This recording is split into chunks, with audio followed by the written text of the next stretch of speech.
எல்லோருக்கும் வணக்கம். நான் உங்க தமிழ் வீரயுக நாயகன் வேள்பாரி 4ஆம் பாகத்துல முதல் அத்தியாயம். பரம்பு வீரர்கள் வடக்கு தெற்கு போர்க்களங்களில் இருந்து ஊர் திரும்பினார்கள். பாரி எவ்வியூரை அடைந்த போது தேக்கனும் உதிரனும் வந்து சேர்ந்திருந்தனர். இவ்வளவு பெரும் தாக்குதல்களை இதுவரை பரம்பு நடத்தியதில்லை. இதுவரை இல்லாத அளவுக்கு போர் பற்றிய கதைகள் பரம்பு முழுவதும் நிறைந்து இருந்தன.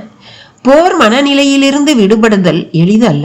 வெறிபிடித்த வேட்டை விலங்குக்கு ஒப்ப எண்ணிலடங்காத நாட்கள் செயல்பட்டுவிட்டு அதனில் இருந்து இயல்பு வாழ்க்கைக்கு மாறுதல் மனப்பிறழ்வில் இருந்து மீள்வதை போன்றது. இந்த கொடும் துன்பத்திலிருந்து விரைவில் வெளிவர வேண்டும் என்பதால் தான் போர் முடிந்தவுடன் கொற்றவைக்கு குருதியாட்டு விழா எடுப்பர். வாரக்கணக்கில் நடைபெறும் இந்த பெரும் விழாவில் அனைத்து வகை கள்ளும் ஆற்று பெருக்கென ஓடும்.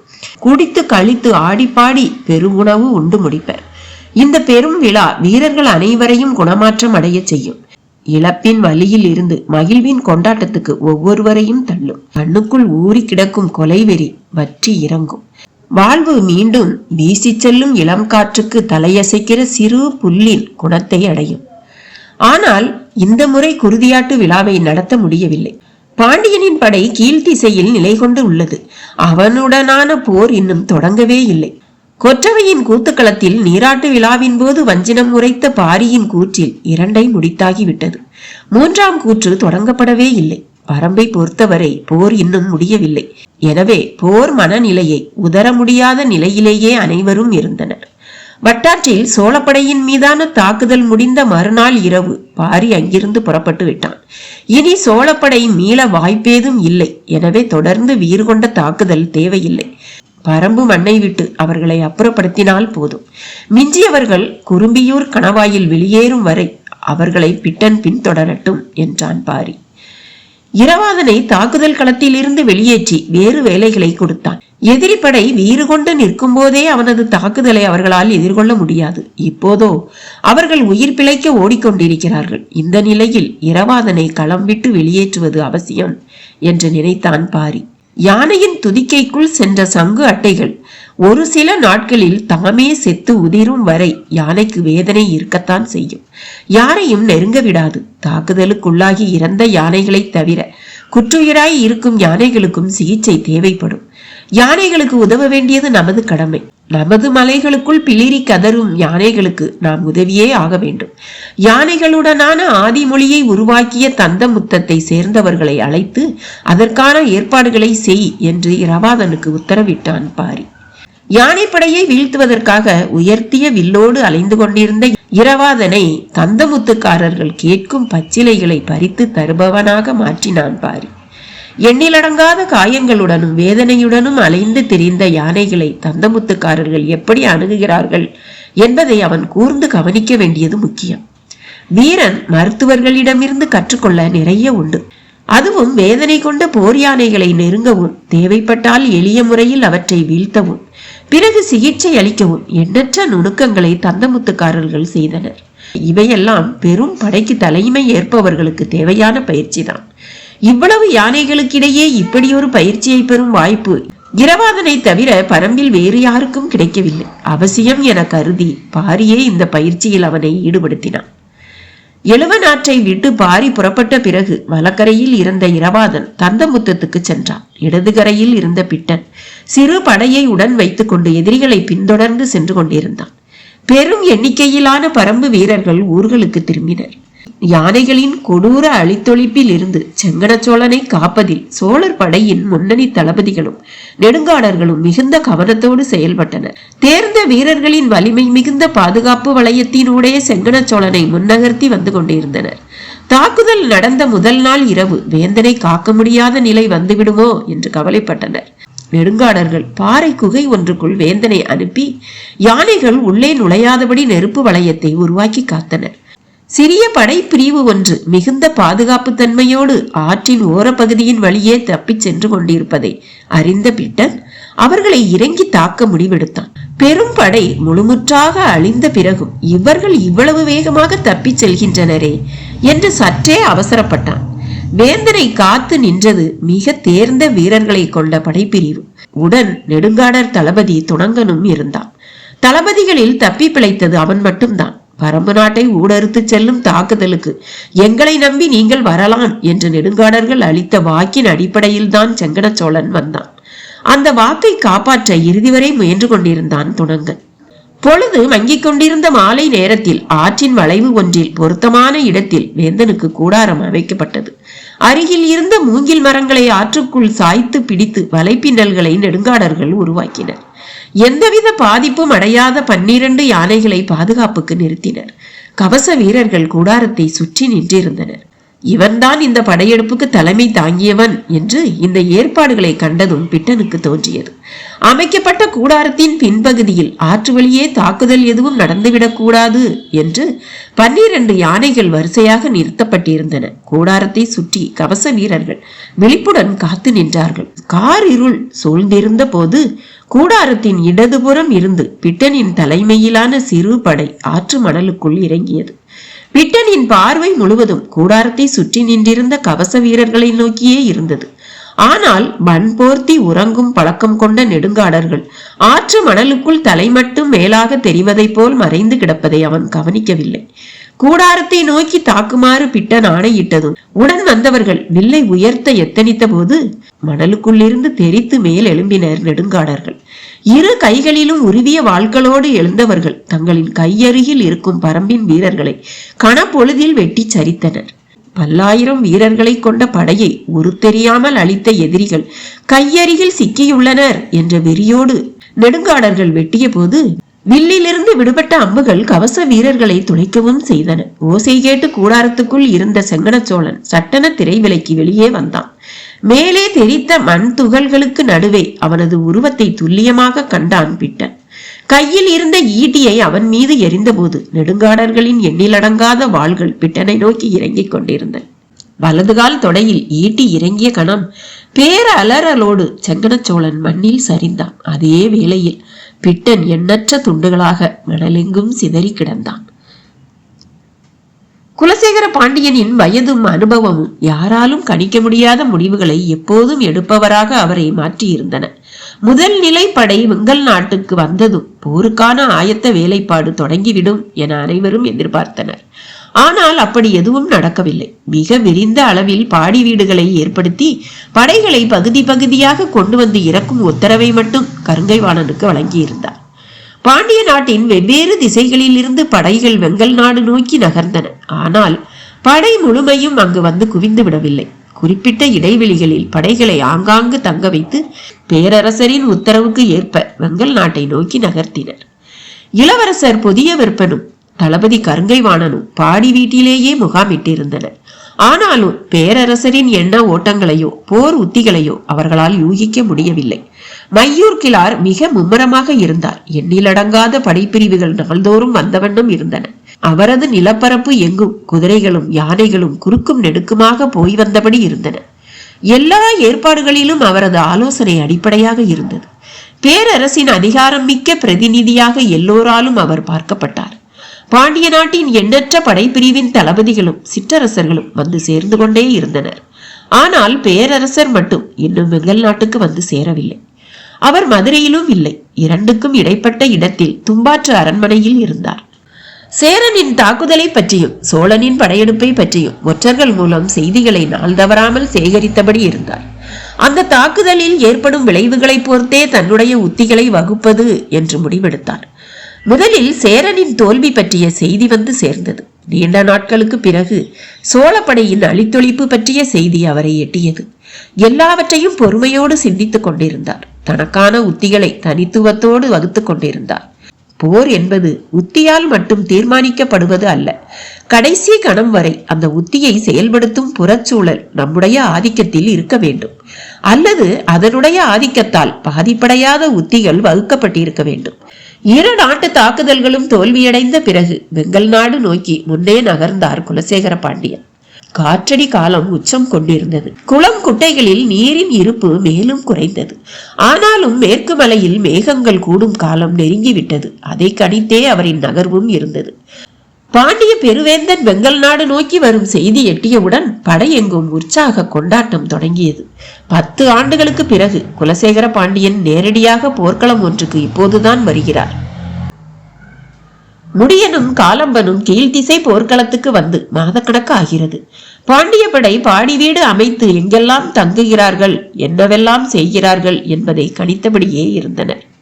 வேட்டூர் பழையன் மலையடிவாரம் எங்கும் தன் வீரர்களை நிறுத்தி எதிரிகளின் ஒவ்வொரு அசைவையும் கண்காணித்தபடி இருந்தான். மாதக்கணக்கில் பாண்டியர் படை வந்து குவிந்து கொண்டே இருந்தது. கண்களுக்கு எட்டும் தொலைவு வரை ஈட்டி ஏந்திய வீரர்கள் தென்பட்டனர். நீலனால் அமைதி கொள்ள முடியவில்லை. இறங்கி தாக்க வேண்டும் என்ற அவனது எண்ணத்தை மற்றவர்கள் ஏற்கவில்லை. பரம்பினுள் நுழையாத யாரின் மீதும் தாக்குதல் தொடுக்க நமக்கு உரிமை இல்லை என்பதை அவனால் ஏற்க முடியவில்லை. மற்ற இரு திசைகளிலும் ஈட்டிய வெற்றி செய்தி இங்கு வந்து சேர்ந்ததும் நீலனின் வேகம் இன்னும் கூடியது. அவனை கட்டுப்படுத்துதல் வேட்டூர் பழையனால் முடியாதது. எனவே நீலனை முடியனோடு இருக்க செய்தான் பழையன். முடியனின் சொல்லை பரம்பு வீரன் யாரும் மீற முடியாது. வேறு வழியில்லாமல் தன்னை கட்டுப்படுத்தி கொண்டான் நீலன். காலம்பனின் மனநிலையும் ஏறக்குறைய அதே போல்தான் இருந்தது. கீழ்திசை ஊர்களின் வீரர்கள் மலையெங்கும் நிறுத்தப்பட்டிருந்தனர். காற்றடி காலம் தொடங்கும் முன்பே தேக்கனும் உதிரனும் வந்து இறங்கினார்கள். கூளையன் மட்டும் தென் திசையில் சேரநாட்டு எல்லையில் இன்னும் இருந்தான். தேக்கன் வந்த பிறகு உத்திகள் மாற்றப்படும் என்று அவர்களுக்கு தெரியும். இரு பெரும் வெற்றி செய்திகளோடு எவ்வியூரில் இருந்த வீரர்களின் கூட்டம் தேக்கனின் தலைமையில் கீழ் திசைக்கு இறங்கியது. அடுத்த சில நாட்களில் பாரி வரவுள்ளான் என்ற செய்தியையும் தேக்கன் சொன்னான். எல்லோரும் அளவற்ற மகிழ்ச்சி அடைந்த போது நீலன் மட்டும் சற்றே வருத்தத்தோடு இருந்தான். தனது பொறுப்பில் இருக்கும் காவல் திசை ஒன்றுக்கு பாரி வரும்போது அவனுக்கு வெற்றியை தந்து வரவேற்கும் வாய்ப்பற்று போனதே என்ற கவலை அவனது முகத்தில் இருந்தது. ஆனாலும் பரம்பின் ஆசான் தேக்கனும் உற்ற தோழன் உதிரனும் எண்ணிலடங்காத எவ்வியூர் வீரர்களும் வந்து இறங்கிய மகிழ்வு அவனை விரைவில் ஆறுதல் படுத்தியது. எழுவநாட்டிலும் செம்பரி காட்டிலும் கொட்டி தீர்த்த எதிரிகளின் குருதியேந்தி இரு திசை படையின் பொறுப்பாளர்களும் வேட்டுவன் பாறைக்கு வந்து சேர்ந்தனர். பரம்பின் மாவீரர்கள் எல்லோரும் ஒன்றாய் குவிந்திருக்க நான்முளவை குறுந்தடி கொண்டு எழுப்பும் ஓசை காரமலையின் உச்சியிலிருந்து எதிரொலித்தது. பாரியின் வரவை கீழ்திசை முழுவதும் அறிவிக்கும் ஓசை அது. வழக்கமான நாட்களில் இது போன்ற ஏற்பாடுகள் இல்லை. போர்க்காலத்தில் எல்லாம் ஒழுங்கமைக்கப்பட்டிருந்தது. தான் இருந்த இடத்தில் இருந்தே பரம்பு முழுவதும் குறிப்பறிந்து வழிநடத்தி கொண்டிருந்தான் வாரிக்கையன். கபிலரோடு நடந்து வந்த பாரி காரமலையின் முகட்டின் மீது கால் வைத்ததும் நான்முளவின் ஓசை கேட்டது. எல்லோரும் ஓசை கேட்ட திசை நோக்கி வியப்புற்று திரும்பினர். பாரியோ கபிலரை பார்த்து, இது வழுக்கு பாறை, கவனமாக காலெடுத்து வையுங்கள் என்றான்.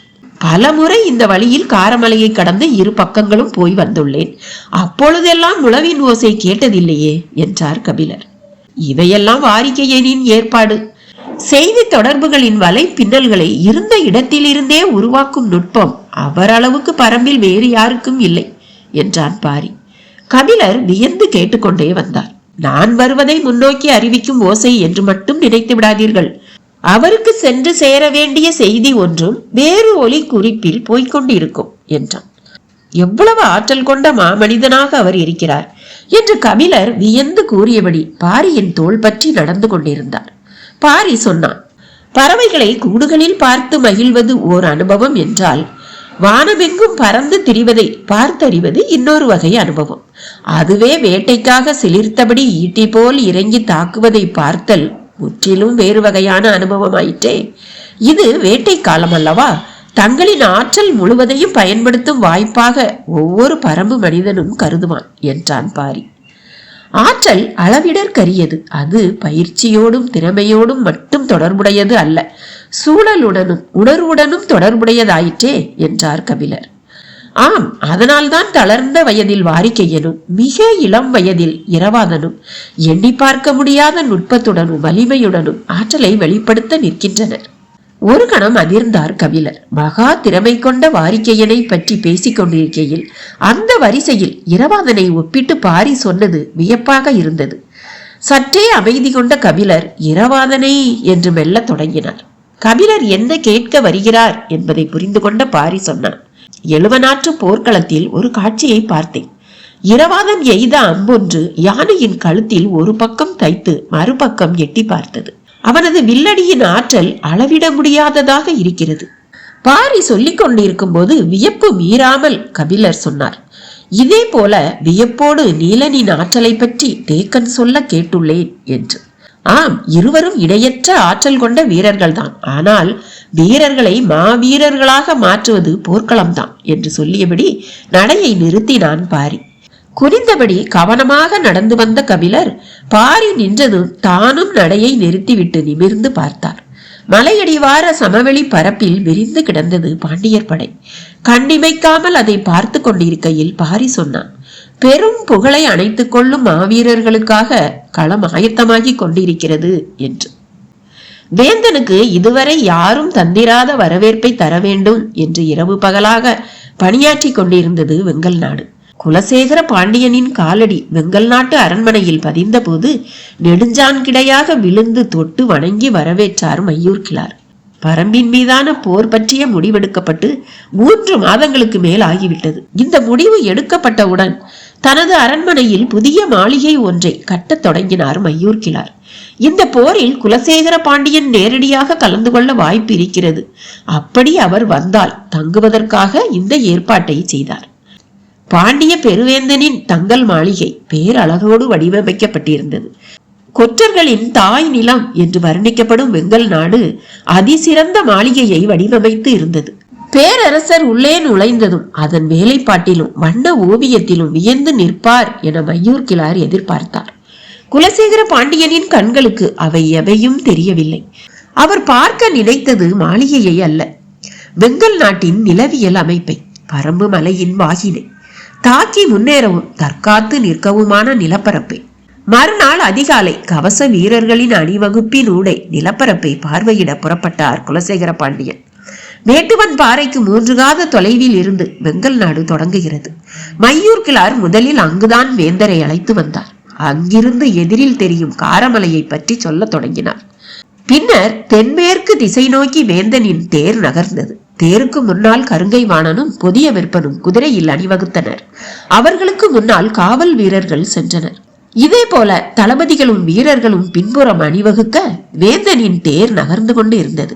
தேரின் இடப்புறமாக குதிரையில் வந்தபடி மலையையும் அதற்கு மேலே இருக்கும் ஊர்களையும் விளக்கினார் மையூர் கிழார். மழைக்காலம் தொடங்கிவிட்டதால் நிலத்தின் தன்மையை மதிப்பிடுவது சற்று எளிதாக இருந்தது. பதியும் குதிரைகளின் குளம்படிகளையும் தேர் சக்கரத்தின் தடங்களையும் கூர்ந்து பார்த்தபடியே பயணித்தார் வேந்தர். வெள்ளடி குன்றின் அடிவாரத்தை அடைந்தனர். அங்கிருந்துதான் பாண்டியர் படை தங்கியுள்ள கூடாரங்கள் அமைக்கப்பட்டுள்ளன. பேரரசரின் வருகையை கண்டு வீரர்கள் ஆயுதம் ஏந்தி பெருமுழக்கம் செய்தனர். மிக தள்ளி பேரரசரின் தேர் பயணப்பட்டு கொண்டிருந்தது.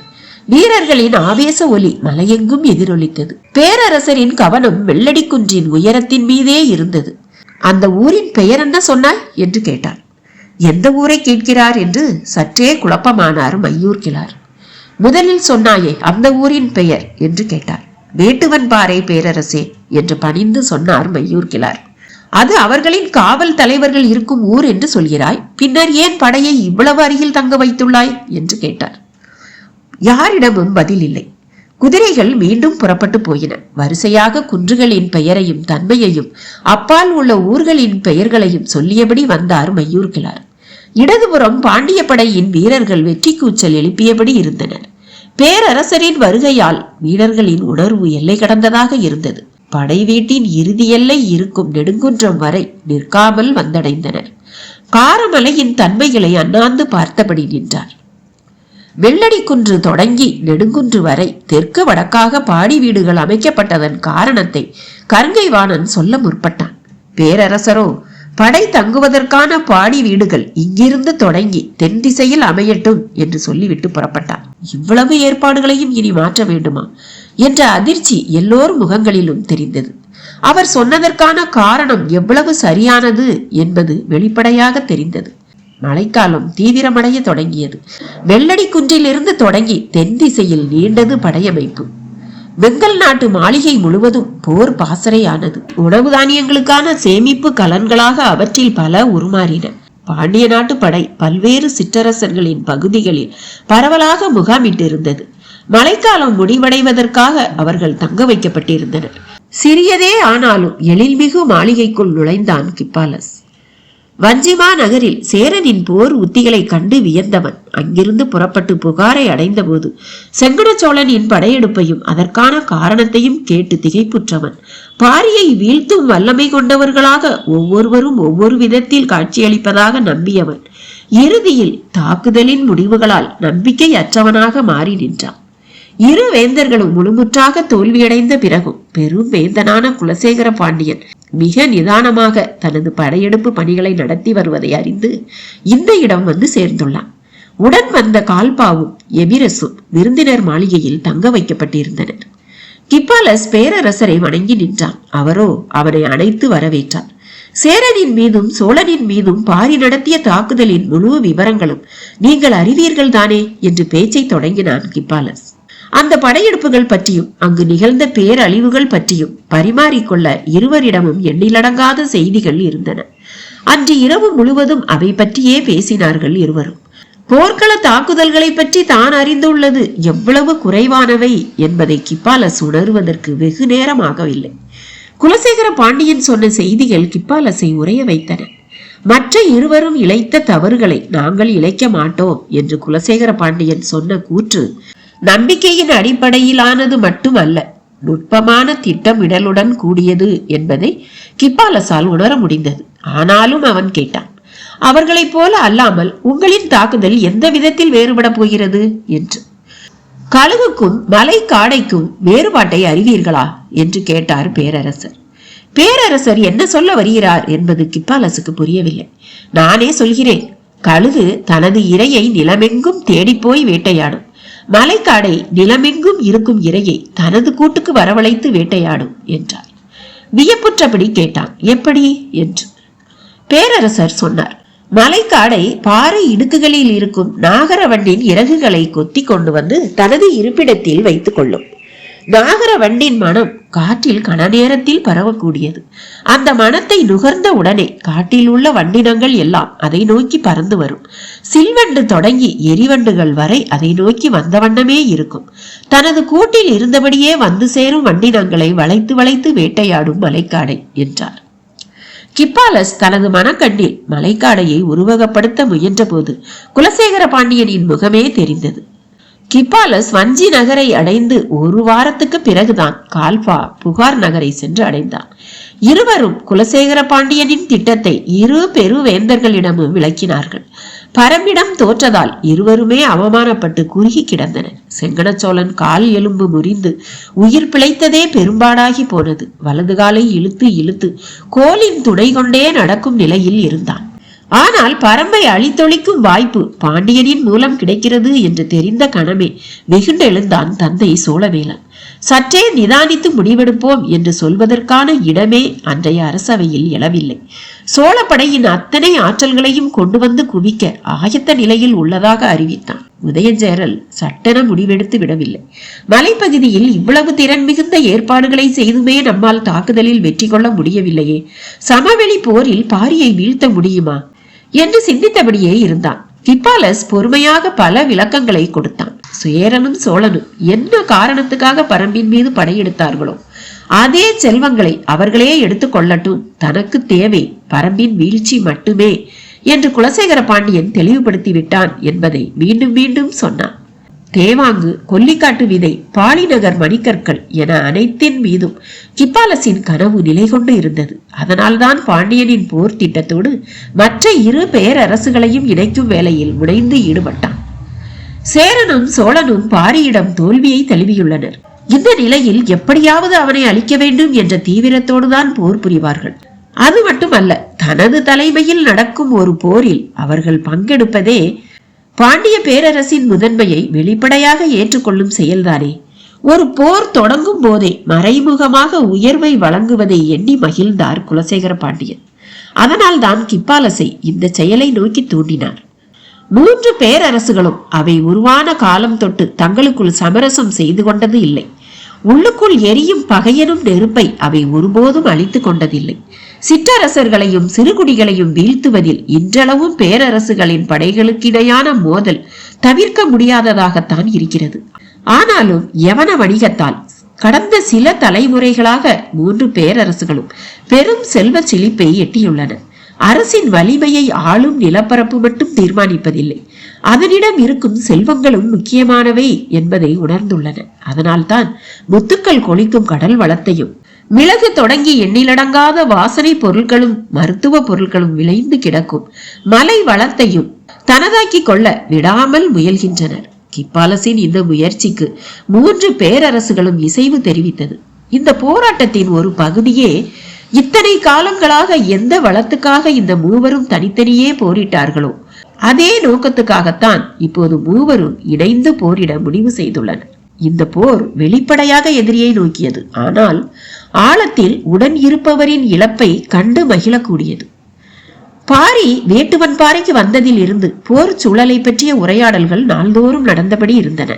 தாக்குதலுக்கு எல்லா வகையிலும் நாம் ஆயத்தமாக வேண்டும் என்று தொடர்ந்து வலியுறுத்தப்பட்டது.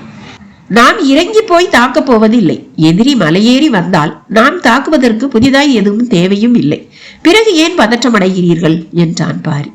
பாரியின் கருத்தை மறுத்து உரையாடுவது எளிய செயல் அல்ல.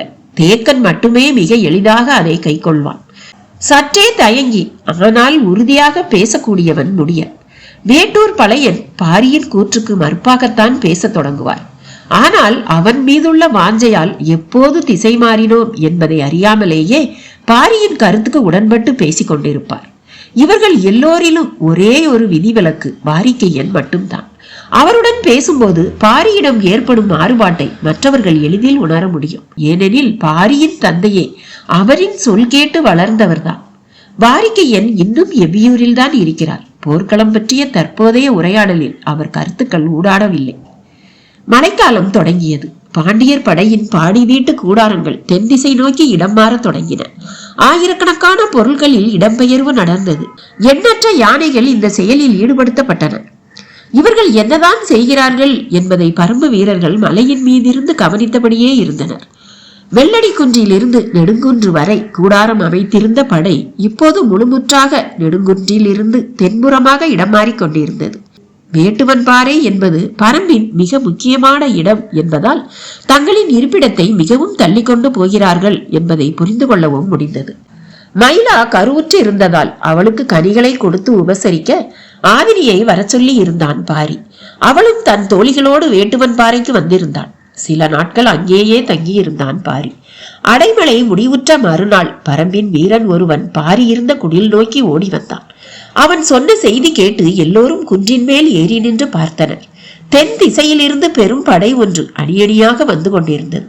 படையின் முன்னணி வீரன் ஏந்தியிருந்த பதாகையில் சேரனின் வில் பொறிக்கப்பட்டிருந்தது.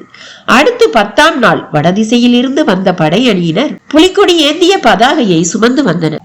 இதுவரை காரமலையின் அடிவாரம் இருந்த 3 குன்றுகளின் மேலிருந்து பரம்பு வீரர்கள் கண்காணித்துக் கொண்டிருந்தனர். இப்போது 6 குன்றுகளின் மேல் இருந்து கண்காணிக்க வேண்டியிருந்தது.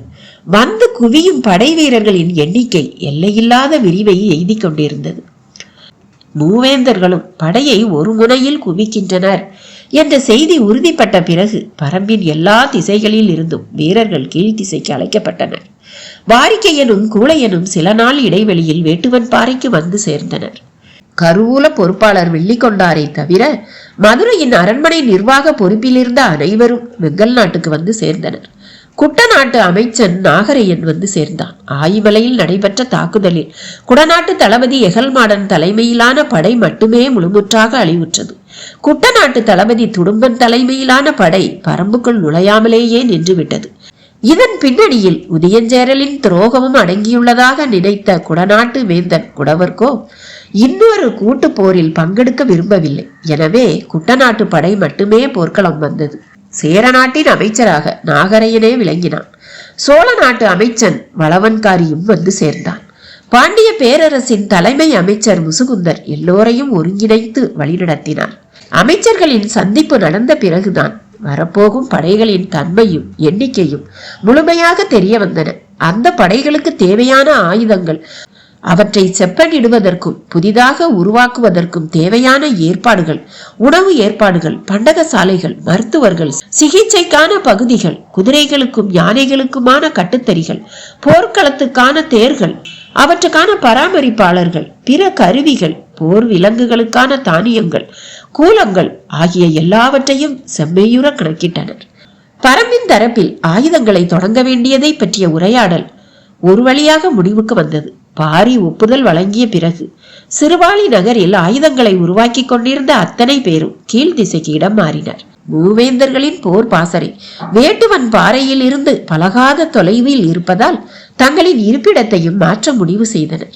வேந்தர்களின் படைக்கல கொட்டில் செம்மையுற வடிவமைப்பதற்கான வேலைப்பாடுகள் தொடங்கின. மதுரையிலிருந்து தலைமை அமைச்சர் முசுகுந்தர் வரும்போதே அவருடன் தலைமை கணியன் அந்துவனும் வந்திருந்தான். மூலப்படை பாசறை அமைக்க போகும் நிலப்பகுதிக்கு 3 நாட்டு அமைச்சர்களும் அந்துவனும் மாணாக்கர்கள் சிலரும் புறப்பட்டு போகினர். அவர்கள் சென்று சேரும் போது மையூர் கிளார் வரவேற்க நின்று கொண்டிருந்தார். உடன் பூசகர்களின் குழு ஒன்றும் இருந்தது. முசுகுந்தர் அந்த பெரும் நிலப்பரப்பை குதிரையில் இருந்தபடியே பார்த்தார். காரமலையின் அடிவாரத்தில் சற்றே நிழல் முறுக்கி இருக்கும் பெரும் மேடாக அந்த இடம் இருந்தது. மேட்டின் நடுப்பகுதியில் இறங்கி நின்றனர். மழை நீரை எவ்வளவு குடித்தும் நெகிழ்ந்து கொடுக்காத இறுக்கத்தோடு மண் இருந்தது. அவர்கள் வந்த சிறிது நேரத்தில் பாண்டிய பேரரசின் சிறப்பு மிக்க முதுயானையை அழைத்து வந்தனர். தாளம்பூ நிற தந்தமும் வட்டமாய் அகன்று நடுவில் குளிர்ந்த கும்பங்களும் நீண்டு நெளியும் அழகான வாளும் நான் பூட்டிய வில்லினையொத்த முதுகெலும்பும் உடைய பவளவந்திகை எனும் பெயர் கொண்ட அந்த யானை பாசறை நிலத்துக்கு வந்து சேர்ந்தது. உடன் மதுரையின் யானை கட்டுத்தறி பொறுப்பாளர் அல்லங்கீரனும் கோட்டை தளபதி சாகலைவனும் வந்தனர். வண்ண தட்டில் வைக்கப்பட்டிருந்த பூக்களையும் கனிகளையும் கொண்டு அந்த இடத்தில் சிறு வழிபாடு ஒன்றை பூசகர் நடத்தினார். பிறகு அந்துவன் கையசைத்து உத்தரவிட்டான். அதுவரை கீழே நின்றிருந்த பாகன் யானையின் மீதேறி அமர்ந்தான். பவளந்திகை நடக்க தொடங்கியது. பாகன் தன்னுடைய கால்களால் பவளந்திகையின் காதுகளின் பின்புறத்தை தொட்டுவிடாமல் மடக்கி வைத்துக் கொண்டான். எந்த திசைக்கு போக வேண்டும் என்ற குறிப்பேதும் பாகனின் கால்களில் சொல்லாததால் யானை அதன் விருப்பத்துக்கு நடந்தது. அந்த பெரு மேடு முழுவதும் குறுக்கும் நெடுக்குமாக நடந்த பவளந்திகை மீண்டும் புறப்பட்ட இடத்துக்கு வந்து சேர்ந்தது. இப்போது அந்துவன் தன் மாணாக்கர்களை அழைத்து கொண்டு யானையின் காலடிகளை பார்த்தபடியே உள்ளே போனான். யானையின் காலடி ஆமையின் ஓடு போல வடிவம் கொண்டது. வெளிவட்டம் மட்டுமல்ல, உள்ளேயும் ஆமையின் ஓட்டில் இருப்பது போன்று விண்மீன்களின் வடிவம் கொண்ட கோடுகள் இருக்கின்றன.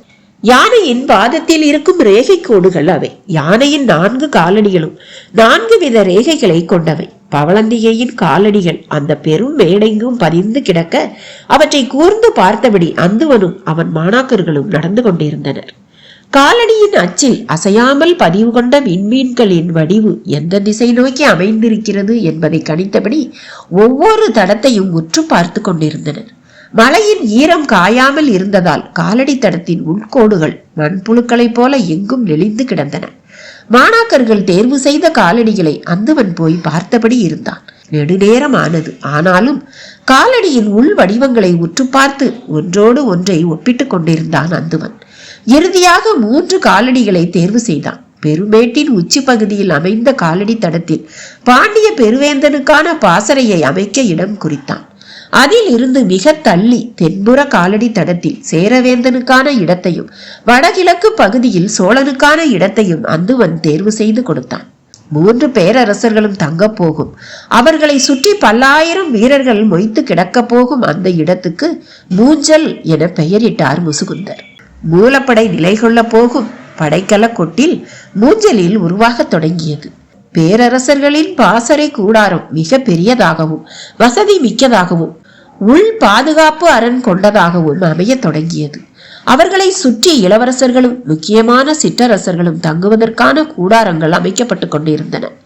குவிக்கப்படும் படைகளை விட்டு மிகவும் தள்ளி பெருமேடு ஒன்றில் விரிவு கொண்ட கூடாரங்கள் எண்ணற்ற அமைக்கப்படுவதை குன்றின் மேல் நின்று பரம்பு வீரர்கள் பார்த்தபடி இருந்தனர். எதிரி படைகள் குவிக்கப்பட்டிருக்கும் இடத்தை நோக்கி அதற்கு நேரெதிர் திசையில் தங்களுக்கான இடத்தை தேக்கன் தேர்வு செய்தான். காரமலையின் சரிவில் நாகக்காடு இருக்கிறது. சில காத தொலைவுக்கு நீண்டு கிடக்கும் கரட்டு மேடு இது. வேட்டுவன் பாறை அளவே உயரம் கொண்டது. பரம்பின் வீரர்கள் நிலை கொள்ள இது ஏற்ற இடம் என்று தேக்கன் முடிவு செய்தான். அவற்றுக்கு சற்று மேலே காரமலையில் 20 பனை உயரத்தில் இரளிமேடு இருக்கிறது. எண்ணற்ற குகை பாறைகளை கொண்ட இடம் அது. ஆயுதங்களை வைக்கவும் மருத்துவ பயன்பாட்டுக்கும் ஏற்ற இடமாகவும் அது இருக்கும் என்று கருதப்பட்டாலும் அந்த இடத்தை தேர்வு செய்ய சற்றே தயங்கினான் தேக்கன். வாரிக்கையனோ துணிந்து தேர்வு செய்ய சொன்னான். காரணம் அந்த குகைகளின் தன்மை.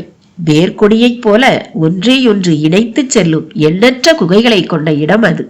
மிக நன்கு பழக்கப்பட்டவர்களால் மட்டுமே அதற்குள் போய் வெளிவர முடியும். போரின் போது வீரர்கள் விரைவாக வந்து திரும்பும் தன்மையுடன் அமைவிடம் இருக்க வேண்டும் என்று தேக்கன் தயங்கினான். ஆனால் வாரிக்கையனோ இதுதான் போருக்கு பொருத்தமான அமைவிடம் என்றான். இரளிமேட்டின் இடதுபுறம் இருந்த சமதள பகுதியிலும் மலை சரிவுகள் முழுமையும் குடில்கள் அமைக்கும் பணிகள் தொடங்கின. பரம்பு வீரர்கள் எல்லா திசைகளில் இருந்தும் இரளிமேட்டுக்கு வர தொடங்கினர். இவ்விடம்தான் நாம் முகாமிட்டுள்ள இடம் என தெரிந்த கணத்தில் இருந்து எதிரிகள் நம்மை கண்காணிப்பார்கள். மையூர்கிழார் ஆட்கள் அவர்களுக்கு நன்கு உதவி செய்யக்கூடும். எனவே பரம்பு வீரர்கள் இரளிமேட்டுக்கும் நாகக்காட்டுக்கும் வந்து சேர்வதையே எதிரிகளால் கணிக்க முடியாதபடி இருக்க வேண்டும். எனவே பரம்பு வீரர்கள் இரளிமேட்டுக்கும் நாகக்காட்டுக்கும் வந்து சேர்வதையே எதிரிகளால் கணிக்க முடியாதபடி இருக்க வேண்டும் என்றார் வாரிக்கையன். இரவு அடிக்கடி மழை பெய்வதால் சுளுந்து கம்பை வெட்டி பந்தம் ஏற்றுங்கள் என்றார். சுளுந்து கம்பை கூறாக வெட்டி பந்தம் ஏற்றினால் அது அணையாமல் எரிந்து கொண்டே இருக்கும். கீழே போட்டு மண்ணள்ளி கொட்டினால்தான் அணையும். மற்றபடி மழை துளிக்கெல்லாம் எளிதில் அணையாது. சமதளத்தில் இருந்து பார்த்தால் குகையின் தன்மையை எளிதில் மதிப்பிட முடியாது. ஒவ்வொரு குகைக்குள்ளும் எண்ணிலடங்காத வீரர்கள் தங்கியிருக்க முடியும். குகைகளின் தன்மை நீர் கசிவு கொண்ட குகைகள், நன்கு காற்றோட்டம் உள்ள குகைகள், மாட்டு மந்தைகளையே அடைக்கக்கூடிய பரப்பை கொண்ட குகைகள் என்று அனைத்தையும் வகை பிரித்து வீரர்களுக்கு விளக்கினார் வாரிக்கையன். குகைகளுக்குள் உரிய இடங்களில் விளக்குகளை அமைத்து குறியீடுகளை உருவாக்கினார். பரம்பு வீரர்கள் வந்து குவிந்த வண்ணம் இருந்தனர். சிறுவாளியில் இருந்த தொழிற்கூடங்கள் அத்தனையும் இரளிமேட்டுக்கு இடம் பெயர்ந்தன. மிக விரிந்த நிலவமைப்பும் காற்றோட்டமும் கொண்ட குகைகள் உலைக்களங்களால் நிரம்பின. அவை மட்டுமல்லாமல் வெளிப்புறத்திலும் எண்ணற்ற உலைக்களங்களை அமைத்துக் கொண்டிருந்தனர். குதிரைகளுக்கான கட்டுத்தறிகள் இரளிமேட்டின் தென்புற சரிவில் அமைக்கப்பட்டுக் கொண்டிருந்தன. குகைகளுக்கும் கட்டுத்தறிகளுக்கும் இடையில் உணவு கூடங்களை அமைத்தனர். மருத்துவ கூடங்கள் அமைப்பு பற்றி பேசப்பட்டது. இந்த போரில் மருத்துவர்களின் பணிதான் மிக முக்கியமானதாக இருக்க போகிறது. எனவே முரியன் ஆசானை அழைத்து வர வேண்டும் என்றார் பழையன். நோய்க்கான மருந்தை தருவதில் வல்லவர்கள் எண்ணற்றோர் உள்ளனர். ஆனால் போரில் ஏற்பட போவது காயங்களும் முறிவுகளும் தான்.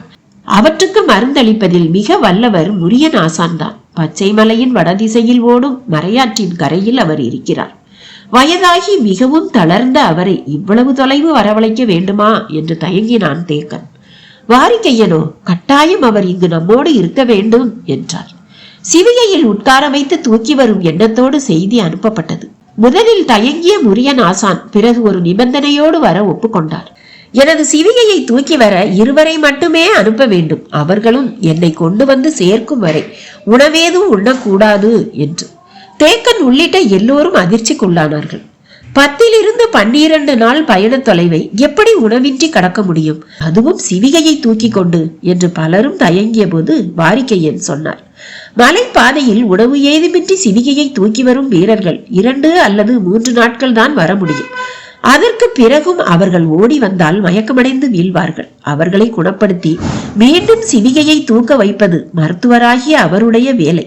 நாம் ஏன் அதை பற்றி சிந்திக்க வேண்டும் என்றார். சரி என்று ஒப்புக்கொண்ட தேக்கன் வலிமை மிகுந்த போர் வீரர்கள் 2 தேர்வு செய்தான்.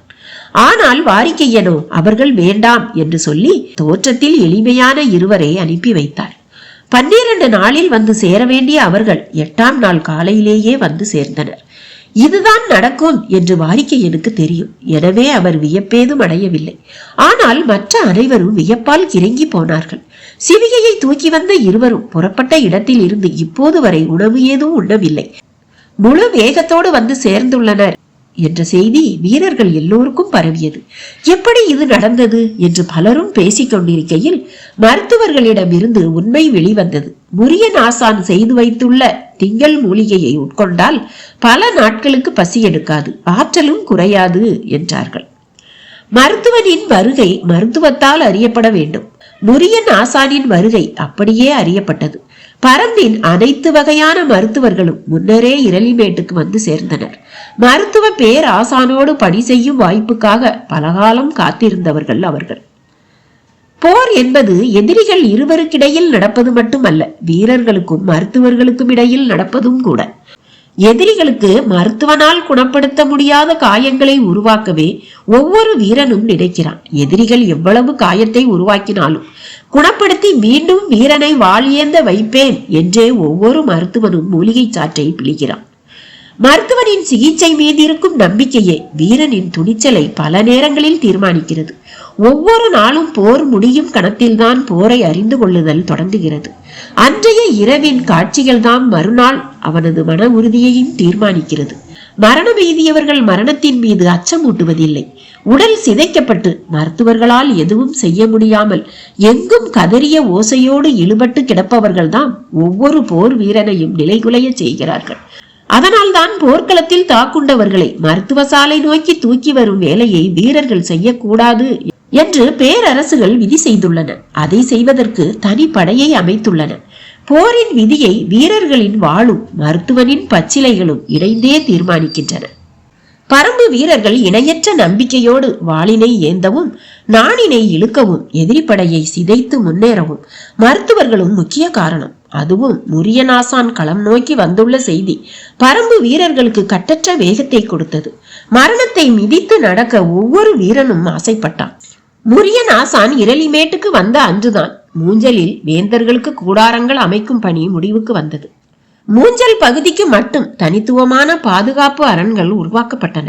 மூவேந்தர்களுக்கு 3 பெரும் கூடாரங்கள், மூவரும் சந்தித்து உரையாட மாளிகை வடிவிலான பெரும் கூடாரம் ஒன்று, வேந்தர்களுக்கான பணியாளர்கள், மருத்துவர்கள், உணவு சாலைகள் ஆகியவற்றுக்கான 3 கூடாரங்கள், போரில் பங்கெடுக்கும் அரச குடும்பத்தினர் தங்குவதற்காக 5 கூடாரங்கள் என்று மொத்தம் 12 கூடாரங்கள். ஆயுத பயிற்சிக்கான களம் என அமைத்துக் கொண்ட விரிவான அமைப்போடு மூஞ்சல் நகர் தயாரானது. மூஞ்சலின் பாதுகாப்புக்கு தனித்த அரண் அமைக்கப்பட்டது. பெரும் பெரும் மரத் தூண்களாலும் ஆயுதங்களாலும் அமைக்கப்பட்ட அரண் அது.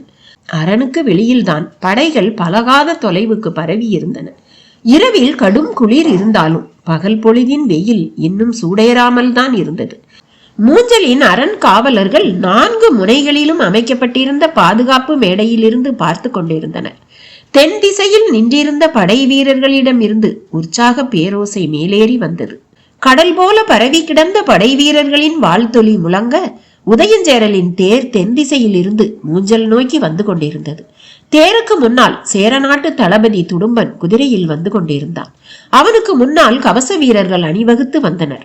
நாணேற்றப்பட்ட வில்லை பதாகையில் தாங்கிய வீரன் முதலாவதாக வர அவனை தொடர்ந்து அணியணியாக சேர வீரர்கள் வந்து கொண்டிருந்தனர். 3 பேரரசுகளின் அமைச்சர்களாகிய முசுகுந்தரும் நாகரையனும் வளவன்காரியும் உதயஞ்சேரலை வரவேற்க மூஞ்சலின் வாயிலில் காத்து நின்றனர். முசுகுந்தர் பாண்டிய முறைப்படி அவருக்கான வரவேற்பை வழங்கினார். உதயஞ்சேரல் மூஞ்சலுக்குள் நுழைந்தான்.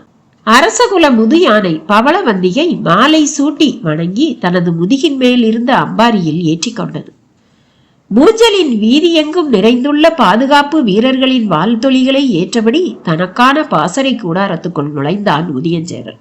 தான் நினைத்ததை விட உதயஞ்சேரல் இளமையோடு இருக்கிறார் என்று கருதிய முசுகுந்தருக்கு அவனுடைய தோளின் மேல் கருங்குரங்கு குட்டி ஒன்று உட்கார்ந்திருப்பது ஏன் என்பது புரியவில்லை. உதயஞ்சேரல் வந்த மறுநாள் சோழ பேரரசனுக்கான வாழ்த்தொலிகளால் படைக்கல கொட்டில் குலுங்கியது. புலிக்கொடி ஏந்திய பதாகையை யானையின் மீது தாங்கி பிடித்த வீரன் முன்னால் வர அவனை தொடர்ந்து பேரரசரின் தேர் வந்து கொண்டிருந்தது.